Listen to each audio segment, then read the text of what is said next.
Hello, everyone.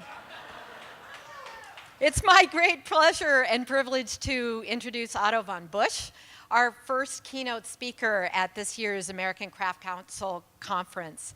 As you'll soon discover, Otto is a provocateur in the best sense, challenging us to rethink many of our deepest assumptions while also shining a light onto new pathways for knowledge and personal agency.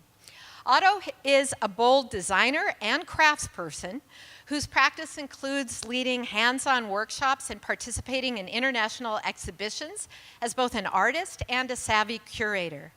Simultaneously, he is a passionate, prolific, and critically incisive writer, historical researcher, and teacher.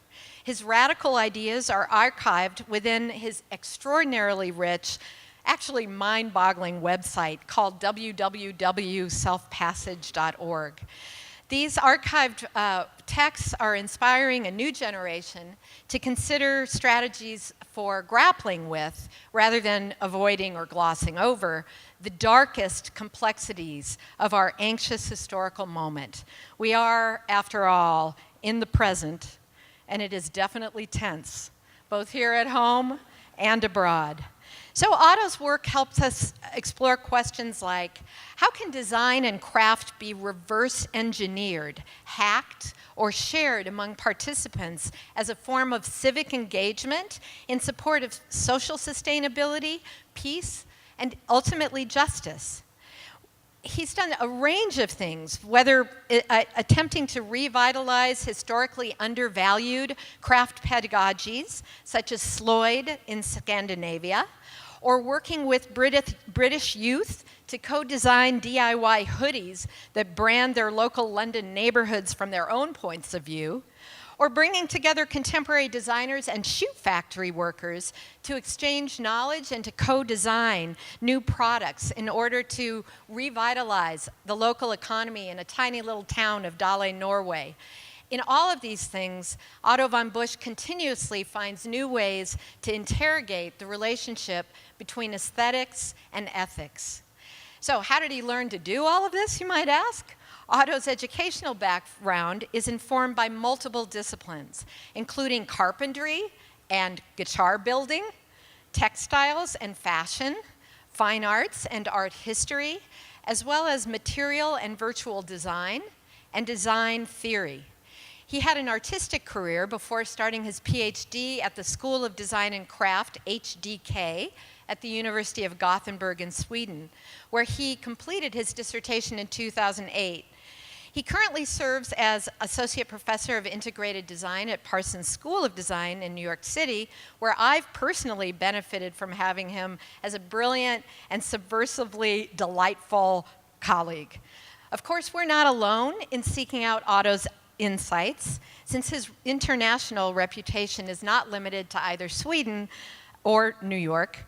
Rather, he's been invited to present papers and lead design workshops at such prestigious sites as the Inter-Society for Electronic Arts International Conference in Istanbul, Turkey, at Cumulus, the premier international organization for art and design universities in Shanghai, China, at the Royal College of Arts and the Royal College for the Encouragement of the Arts in London, at Aalto University in Helsinki, at Utrecht Graduate School of Art and Design in the Netherlands, and at California College of Arts in San Francisco, where maybe many of you remember Otto presenting in the 2001 Craft Forward Conference, among many, many other places. So, no doubt he will stir our thoughts this evening, and hopefully he will stir us into action. Please help me welcome Otto von Busch.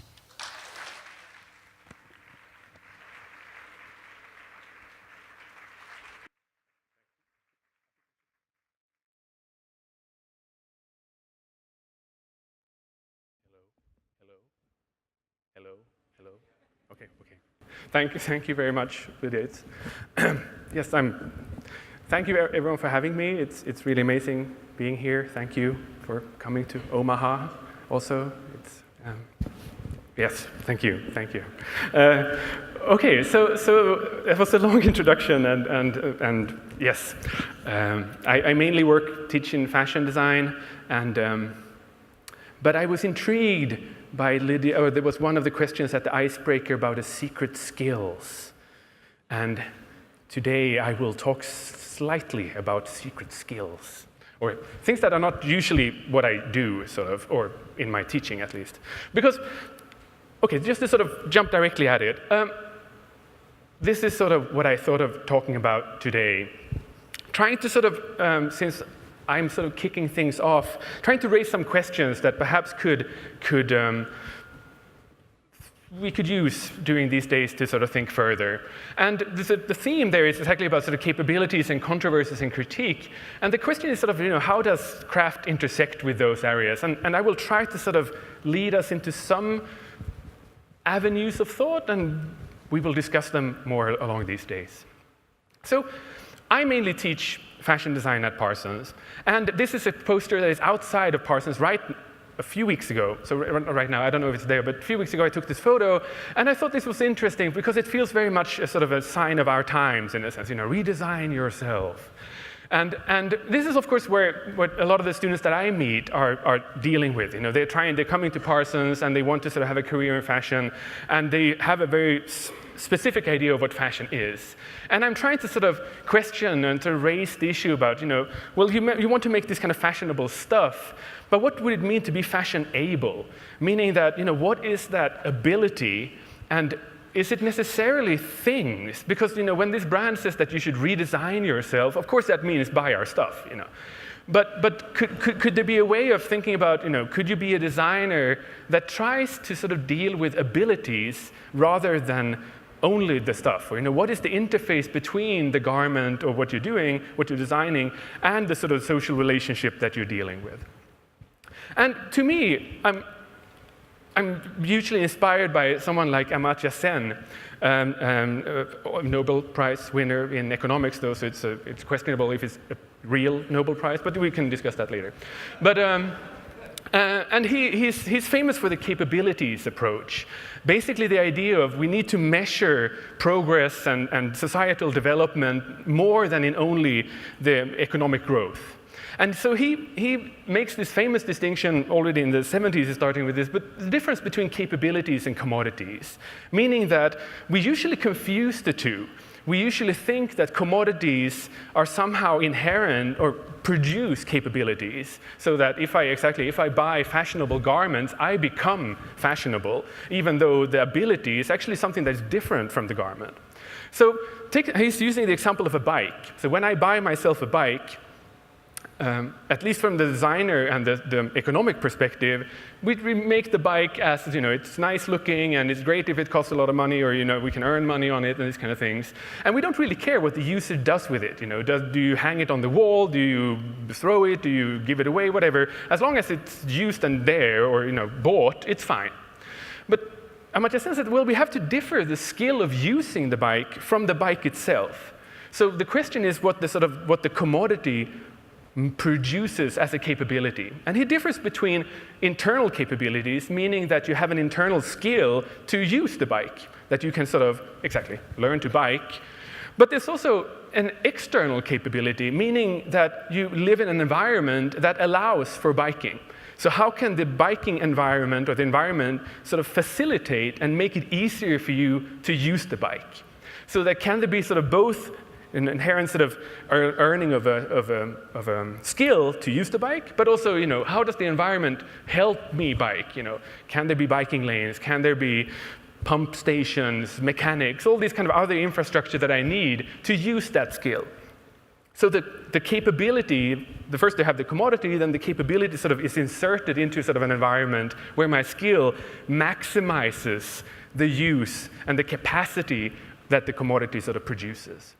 To me, this is interesting because it also comes back to then the issue of what fashion can do, more than only being being a pusher in a sense. Because of course, as a fashion designer, I am dependent on you being addicted to my stuff. Because if you don't keep on buying my things, I will be unemployed. So the whole fashion industry is of course totally dependent on producing addiction and making sure that people have a bad self-esteem so that they will keep on buying their stuff.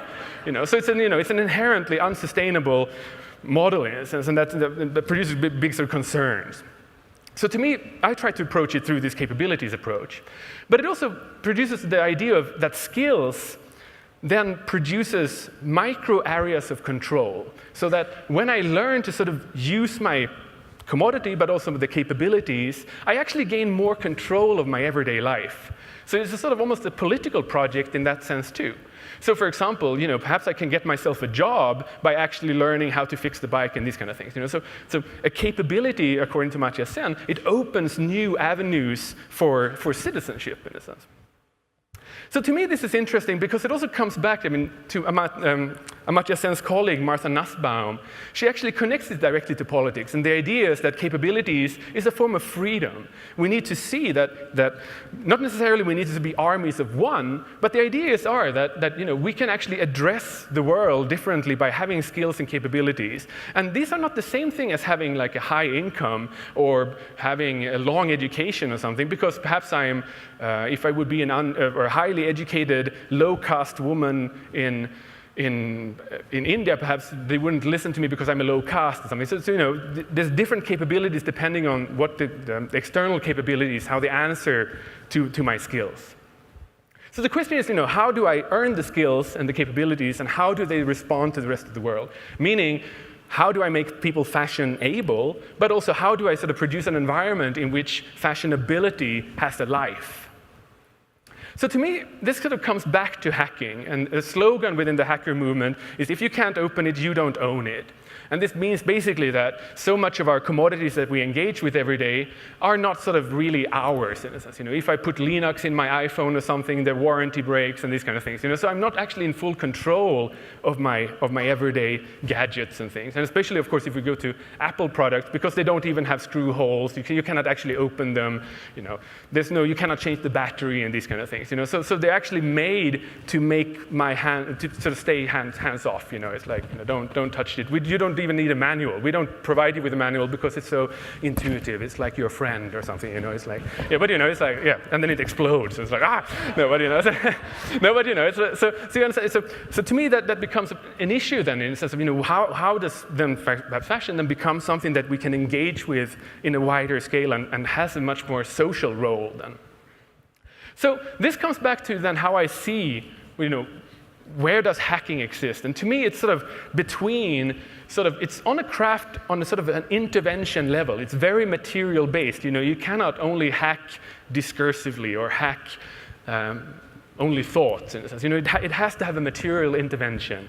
But at the same time, it's not only repainting something or building an IKEA bookshelf or something like that, because it has to also have a sort of a systemic approach to it. So it's something that is a craft that engages systemically with something. I sometimes use the example of Gandhi's Salt March in 1930. But that was really one of the big kickoffs for the Indian independence movement. And as some of you know, the idea was that the British were taxing the salt, and so for Gandhi to make independent salt was an important mobilization for the Indian independence movement. So what they did was that they marched down to the sea to make their own salt. And basically the British was, of course, also using the Indian Ocean to make their sea, but now the Indian population was doing it themselves and then bypassing the imperial tax.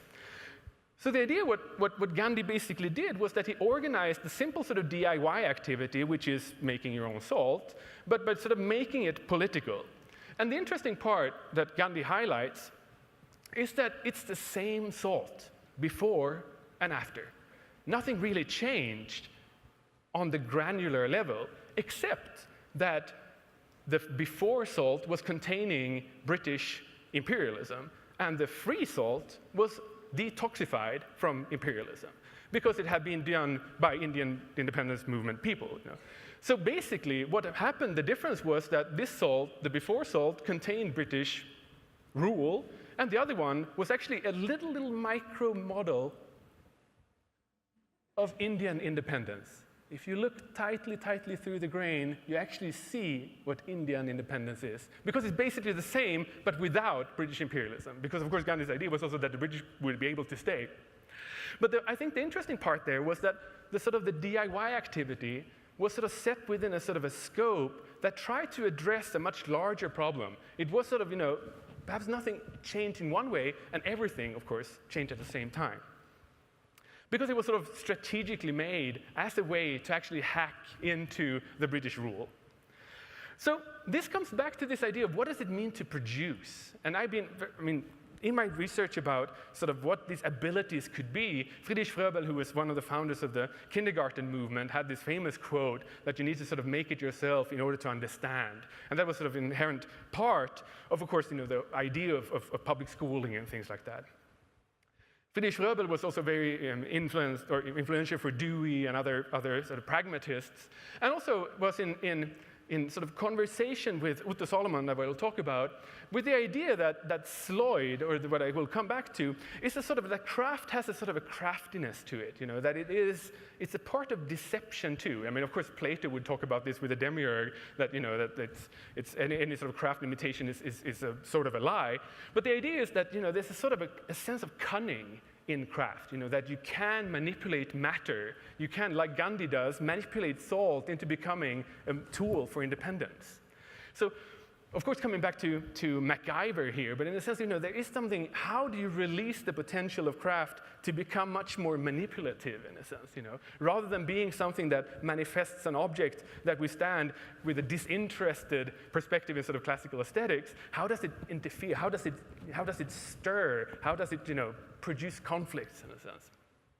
So Otto Solomon, that was the founder of the Sloyd movement, and the Sloyd movement was this educational crafts movement that started in the 1860s, and he set up a school outside Gothenburg. But to him, Sloyd was sort of a form of training that would, of course, be manual training, because the school systems at the time were totally based on the idea of reading and learning math and simple sort of folk schooling. But to him, the interesting part here was exactly the accuracy and the self-reliance that is inherent in crafts, and making that part of public education. So part of this Sloyd was about making, and this is a quote of Gustav Lawson, which was a student of Otto Solomon, that aiming for ethical rather than technical results, because that was a struggle between the Russian system, which was very sort of engineering-like and educating, using crafts to educate industrial workers, basically. Whereas to Otto Solomon, the idea was basically to producing citizens, thinking that craft actually had a sort of a changing ability for what it means to be a citizen. Of course, this also happens in the 1860s and 70s, when, of course, Sweden was in a huge sort of societal transformation, and losing almost a fourth of the population moved overseas to America. So there was a huge sort of, and of course you had at the same time sort of early industrialism, famines, and so there was a huge sort of societal transformation. So the idea was also, trying to sort of avoid an emerging Marxism and getting sort of, alienated masses moving into the cities. So by producing sort of self-reliant micro-entrepreneurs, you also produce good citizens. But I think the interesting part here is exactly that crafts has that social role, and that it has this idea that it actually produces another type of citizen than a citizen that is perhaps, an observer or uses craft for some sort of sublime or a sort of the sort of the disinterestedness that we perhaps usually think about aesthetics. So coming back to this is something that resonates with David Pye's work. I don't know if you encountered, he was a shop teacher and craftsman at Royal College of Art, and wrote a famous book on the nature and art of workmanship, where he says that we usually think of craft as sort of unindustrial, or sort of, things that doesn't engage with too much machines or something like that. And he said, well, that may be a false dichotomy between the different fields in craft and industry, or craft and design, or whatever. So it shouldn't be about, the less machines or more machines, but more about where is the risk and where is there certainty.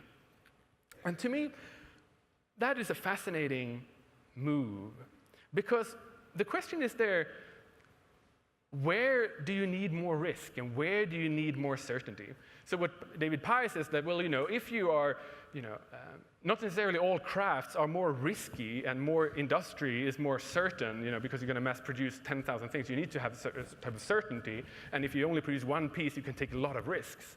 But every type of craft contains its own jigs, meaning that you are a bad craftsperson or slightly unprofessional if you actually don't use jigs of sorts. You're taking very big risks, and especially if you're going to do something for a client or something like that, or something is a chair that you can actually sit on or something like that.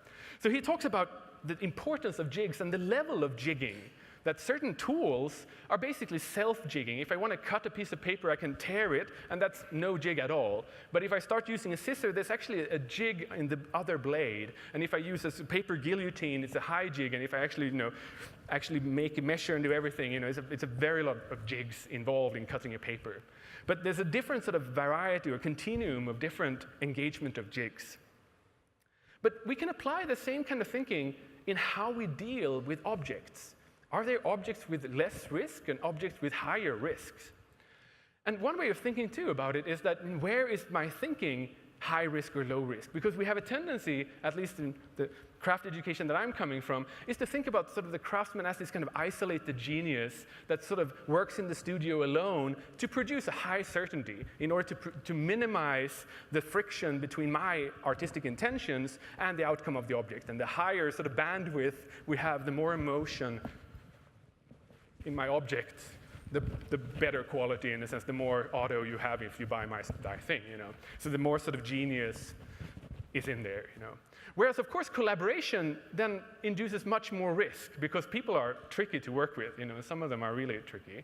And, so it can be very riskful, and it fails often, But the question is still there, well, how do you collaborate then? What forms of collaboration can we talk about in craft? And could we open objects that produce or open for risk, in a sense, and open for ethical risk, then, if we would sort of combine this with Otto Salomon's ideas of that craft has this sort of inherent ethical mobilization, in a sense.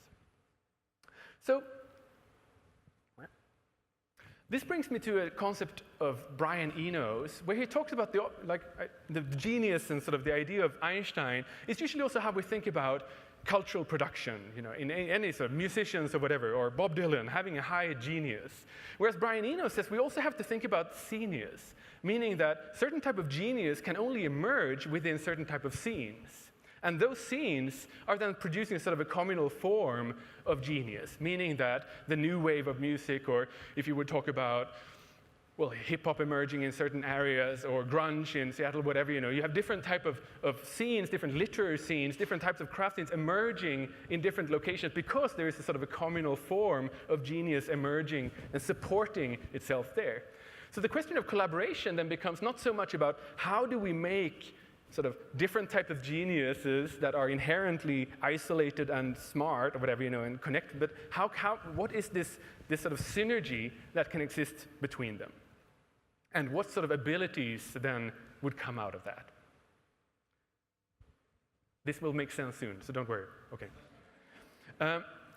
So this comes back to crafts then, because I have had a long sort of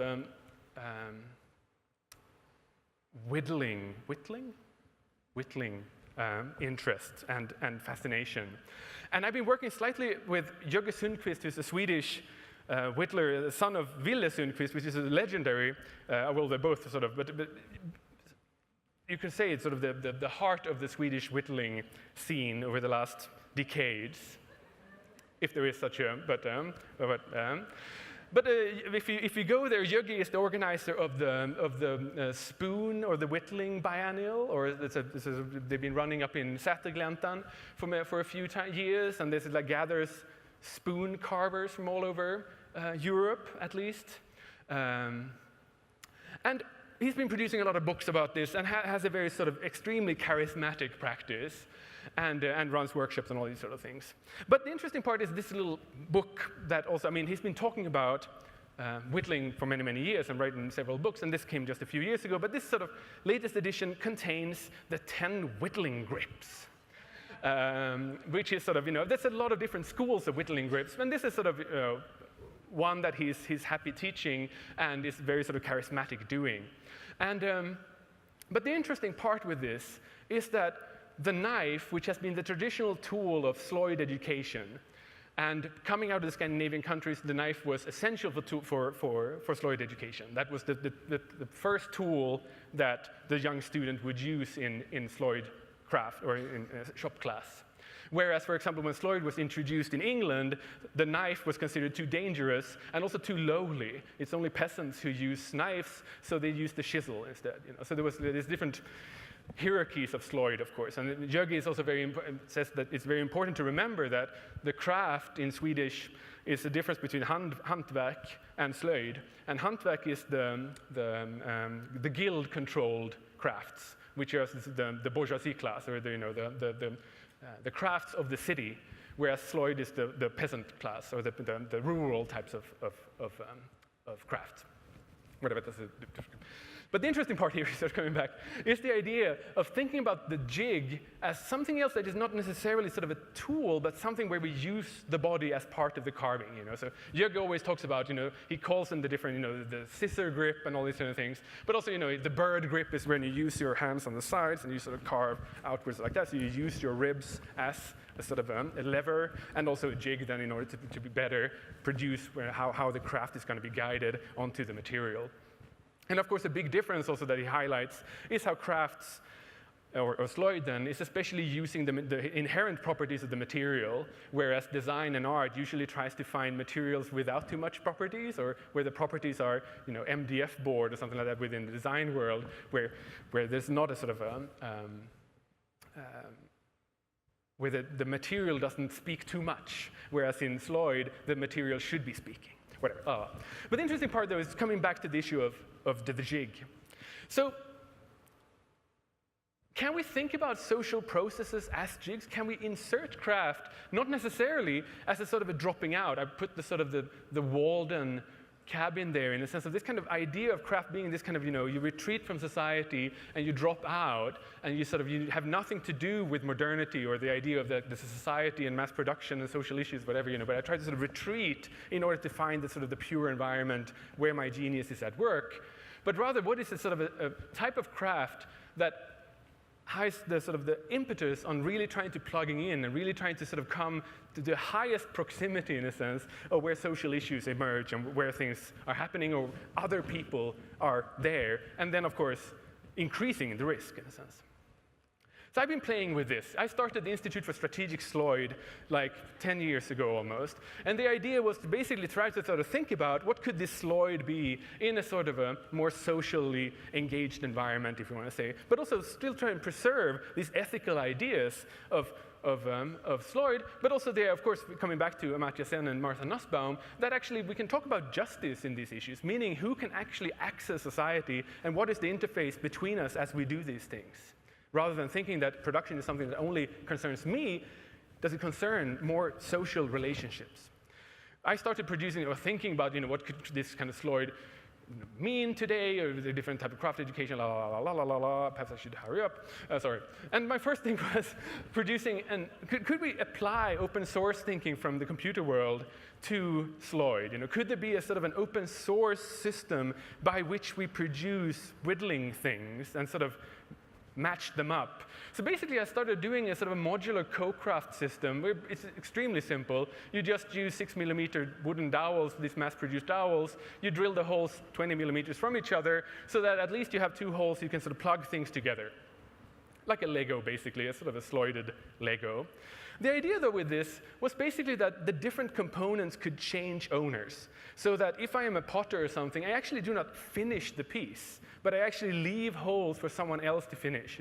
Could I enter sort of the craft store that the Swedish Crafts Council is running in Stockholm, and actually the whole store is basically like the Lego store, where everything could be sort of assembled, but every craftsman is actually finishing their pieces, but they're pieces that could only grow together if the user puts them together, in a sense.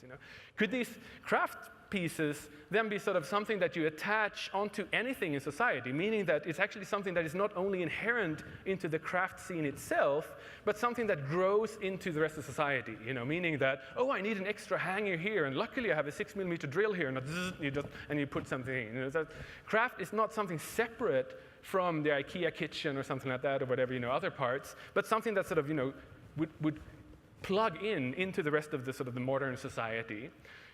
And there was an exhibit in Stockholm where I worked with this at the Architecture Museum. Elina Holmgren did with these kind of brushes. So there were different crafts And Lloyd educators in Sweden and artists that participated with different pieces in this exhibit, trying to sort of figure out what this system could do and how craft could sort of be a much more sort of living part in sort of everyday life.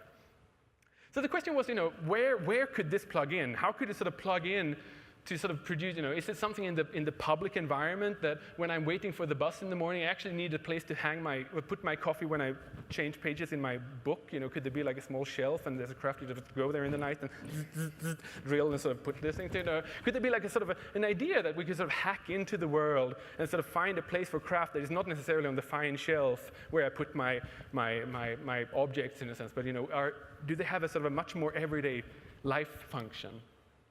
Together with Jögge and another crafts researcher, Helena Hansson, we did a project up in Sätergläntan, Insjön in North Sweden, where we thought about, could we also plug in and use this sort of in public environment? So we drove down to the train station in Insjön, and just basically thought about, could we do something for the public here? Could we extend the benches so people could, have more places to sit? And when they wait for the trains, we tried different versions of this. We produced in a day with some Bet Moen and other of the crafters there. And then we produced a sort of an ideas of different zines, these are in Swedish, but basically ideas like, could there be a sort of a city Sloyd, Sloyd and the city, meaning that it's sort of something sexy that you sort of, is living a new life there. This was a little idea that came up. And out of this came this idea of could we say that there's a sort of a public environment which is where the bench ends, and we sort of move on and make it sort of a citizen Sloyd that is sort of the one that grows out, in a sense, that we can actually enhance the public space, but with very sort of essential small crafts tools. Meaning also that, could we do textile crafts, not only sort of knitted graffiti, but actually a knitted graffiti that spells out mercy, that is on the handle to the door of the higher judge or something like that, that you can actually produce these messages attuned to produce sort of a tangible interface towards issues of justice or something like that. That also came out that I started producing a plug-in shaving horse, because of course not all of us can fit a shaving horse in our small flats.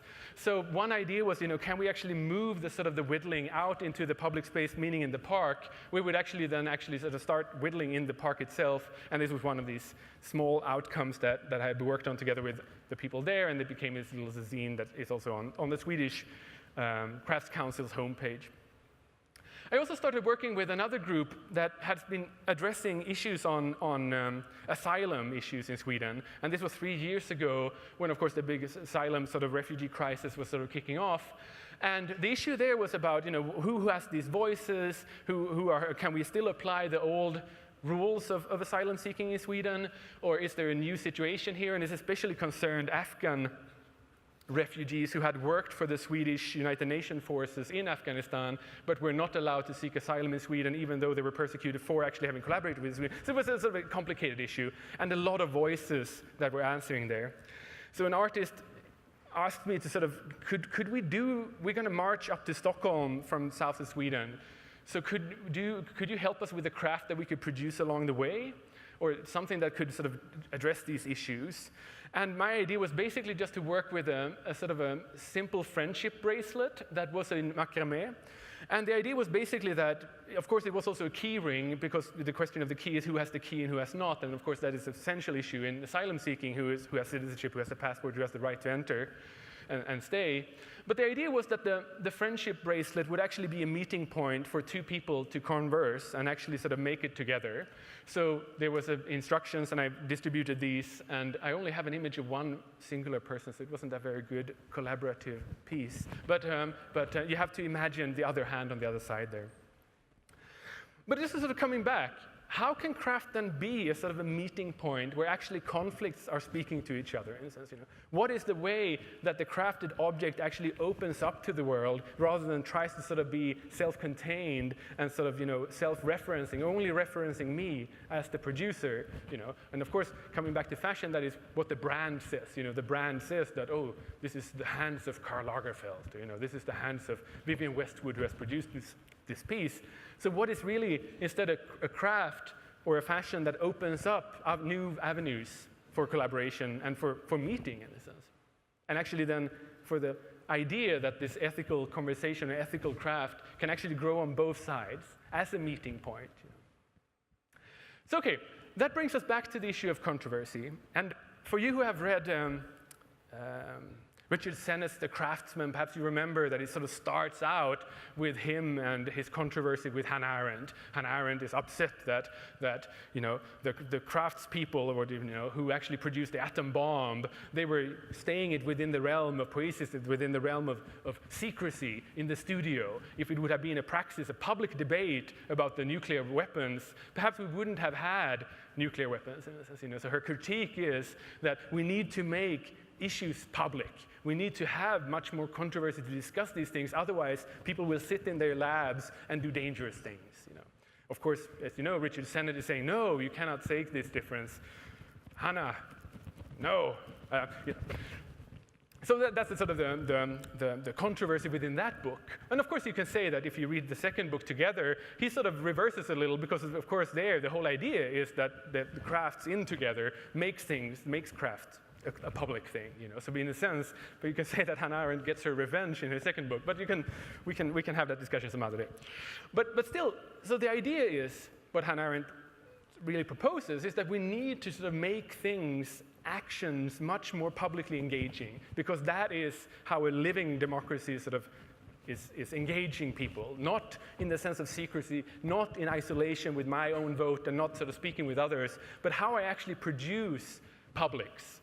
And that's coming back to craft and then coming back to these kind of ideas of plug-in and where can things plug in, how can things become public issues. Perhaps people who are really upset about our benches up in Insjön and really went there and just destroyed them. Well, they didn't actually because they're still there. But they could have done it if they were really upset and said, oh, what are these craft people doing here? We don't want these benches. Or, of course, the other part there is like, well, traditionally we would have waited 4 years, or we would have voted for our politicians to, we want the politician who's going to vote and get us longer benches in the. That's another part. But the issue still is like, where is sort of direct action in a peaceful way still sort of meeting a sort of a public demand or a public issue in a sense, and where can that happen, that controversy, or allowing that controversy to happen outside of the studio. The second issue comes back to Barbara Deming's sort of argument of the two hands approach, which to me is resonating throughout a lot of my practice. And of course, you can say that she was also inspired by Gandhi. But in the two hands, she says that usually when we think about action or political action or action that we're doing in the world, it's either by one of the two hands. One hand is the constructive hand, where we try to sort of engage with, solving an issue. There is homelessness, let's say, and then we try to solve that with soup kitchens or something like that, Or there's a lack of something in society, and we produce an entrepreneurship or some sort of business that tries to deal and help with that issue, in a sense, But the idea is that there's a constructive hand. But on the other hand, we also have a sort of a political hand, or whatever, a hand that says no to things, A hand that says, stop that oppression, or we don't want that to happen, or, And this is sort of the protest hand, So one is the constructive, one is the protest. And the protest hand is usually much more negative. This one says yes, and this one says no. And usually we think that politics is either of these hands, that, either we go out on the street and say no to something, or with like demonstrations, or we throw Molotov cocktails, depending on how angry we are, basically, And then we have a yes hand that can take different shapes, But her idea is and tying back to Gandhi, is that, both hands can be engaged in the same gesture. So the Salt March was actually, the action there was actually a way to say no to British imperialism, but saying yes to making independence tangible by everyone who was there. So the same gesture said no to the British and yes to India. So what is a way to sort of make a gesture that actually produces the sort of little utopian way of how you would want things to sort of transform? And to me, that it's really fascinating, because it also really brings back the agency of thinking that, a craft can actually, say, we can modulate conversations by the way we materialize publics and the way we make this gesture say yes or no to certain things. And we can engage people in that, meaning, how do we plug into, of course, the collaboration of other people, meaning that we open interfaces to others for meeting, but also, how can we actually plug into the physical world, or mass production, or society, whatever that hardware is. And so, just to sort of tie this together, there's like three voices here. Yogya is about using the body as a jig, meaning that we actually sort of use, not sort of thinking that craft is sort of inherent into the machinery of what the tools we're using, but something that is actually engaging bodies and between bodies. And of course, Barbara Deming with her two hands that I just spoke about. And Per Herngren is a Gothenburg activist that has a long history in the plowshare movement from the early 80s. And his approach is trying to sort of materialize these two into one, you can say. So in his approach, in his world, of course, he's a plowshare activist. He goes out with a hammer and hammers on nuclear weapons. This is what he did in the early 80s and ended up in prison for that, both here in the States and in England. And he does it also in Sweden, but we don't have nuclear weapons, but it hammers on radars, because Sweden is like one of the biggest radar producers. Sweden is the biggest weapons producer in the world per capita for 9 million people. Oh, whatever. So we can discuss that later, but it's a little, hypocrisy. We don't need to. Okay. The interesting part, though, is that what he says is central to his practice is that big problems, nuclear war, we can go out there and say, Mr. Putin, Mr. Obama, don't pull the trigger. Nuclear weapons are bad. Don't you understand? Something like that. And they will, of course, not listen. Of course not. That's not how political change works. So his idea is that, well, we need to sort of shrink these problems into the smallest component so that we can actually address them ourselves and raise the issue to a political level. Nuclear war is a huge issue. Where can I start? What is that? It's like, well, of course, there's nuclear warheads. There's like silos. You need to sort of take it down to the smallest component. So okay, there's a silo. There's a warhead. The silo has a little lid or something that it comes out of. That lid, of course, has a little hinge. That hinge, perhaps I can use my hammer to go on and sort of hammer on. So they broke into a Pershing site in Florida in 1982, I think it was, and sort of started hammering on the hinges of the Pershing missile silos. And of course, he was in prison for that. But his idea was that, well, actually, if you just give me time enough, you stop me now after 10 minutes or something, but if you give me enough time, I will transform this hinge to a plowshare. So it's a creative movement. I'm actually changing something here. You just broke me off. I'm not reactive to your thing. I'm actually producing something utopian out of this movement. So he tried to sort of phrase it in sort of a two-handed approach. And then he said, well, actually, as in prison, I realized the thing, because when I go there I had to do the sort of sweeping of the floors with this kind of polishing machine, I understand that is how justice is produced. You cannot go sort of cleaning a little here and then a little here in your house. You need to make things really, really clean. So you need to go with the machine and you need to, and now that's clean. Now that's clean.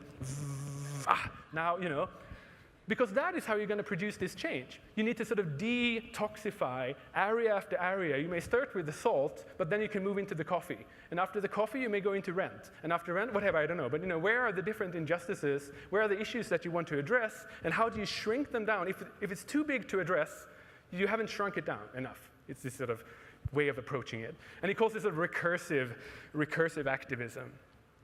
But the idea is basically that everything big is actually mirrored down into smaller components. So meaning that if I'm upset about the political situation, well, okay, we don't have to get into that. But in the sense of, can I start with a public bench? Can I start on the scale of craft? Where is the sort of the interface to the public by which I actually have two hands of approach, where things are actually then speaking to others, and I produce a sort of an interface by which the politics is actually materialized. Okay. So, to me, then, sort of this ends up in an idea that craft itself is a way to sort of hacking into reality then, Meaning that if it's not only sort of craft, meaning that the objects are isolated, but they actually speak to the rest of the world, how do we modulate those conversations? How do we modulate those interfaces, and sort of how do they plug in? What are the sort of the connections between pieces? How can we make craftspeople come together then to sort of do sort of Legos or collaborate on these kind of issues, and how do these conversations actually materialize in connections that tie people together. So that way, perhaps understanding craft as this kind of form of genius that only happens in the studio, of course, that's also where it lives. But could it also live outside? Meaning, coming back then to how I teach fashion, can the fashion garment extend into the world? Can a garment start talking about repair, start talking about care, then? Start talking about tenderness? Can it actually start talking about not only passion? I have a passion for fashion. It's like, well, can I also have a compassion for fashion? What would that be? What is a compassion for fashion? What is a sort of a mobilization of affects that actually makes us see each other rather than only see each other's clothes, in a sense, And I buy myself into outshining others. Can there be ways that my clothes actually speak about other issues, and as a designer, I can start working with therapy, for example. Can I start working with the health sector? Can I, as a fashion designer, start working with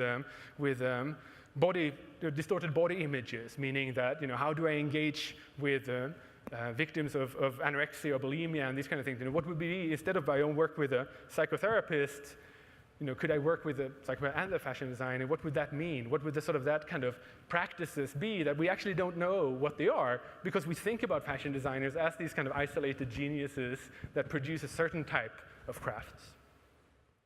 So once again, what is sort of a hacking level of crafts? Meaning that it's not only on the sort of the intervention level, and it's not only on the sort of systemic level, but it's somehow tying them together.